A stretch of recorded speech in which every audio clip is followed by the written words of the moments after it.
માં લોકો ગરમીનો માર સહન કરી રહ્યા છે ત્યારે આ વર્ષે પાવાગઢમાં પણ યાત્રાળુઓની સંખ્યા ઘટી છે। શનિ અને રવિવાર દરમિયાન જ્યાં 1 લાખ જેટલી સંખ્યા હોય છે ત્યાં પાંખી હાજરી જોવા મળી રહી છે। ભક્તો માંગ કરી રહ્યા છે કે સીડી પર ગ્રીન કવર લગાવવામાં આવે તો રાહત મળી શકે। પાવાગઢની અંદર શનિ રવિ દરમિયાન લગભગ 1 લાખથી ઉપર યાત્રાળુઓ આવતા હોય છે, જ્યારે સોમથી શુક્ર દરમિયાન યાત્રાળુઓનો ધસારો ઓછો હોય છે, પરંતુ વેકેશન પડી ગયું છે। વેકેશન દરમિયાન લોકો પરિવાર સાથે માતાજીના દર્શને આવતા હોય ત્યારે આજે સીધા પગથિયા ચડવાની જે સગવડ છે એમાં ક્યાંક છાંયડાની પણ વ્યવસ્થા કરવામાં આવે એવું યાત્રાળુઓ માંગ કરી રહ્યા છે।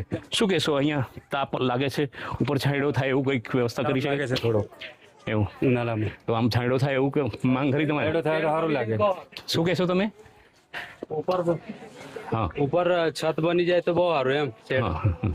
એટલે વેકેશન છે, તમે આવ્યા છો અહીંયા? હા, શું નામ છે, ક્યાંથી આવ્યા છો? અમે તો કુકરમુંડાથી આવ્યા। કુકરમુંડાથી આવ્યા છો, ઓકે।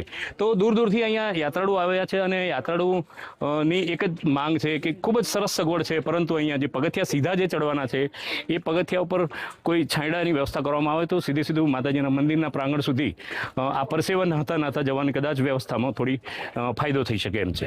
હર્ષદ મહેરા, સંદેશ ન્યૂઝ, પંચમહાલ।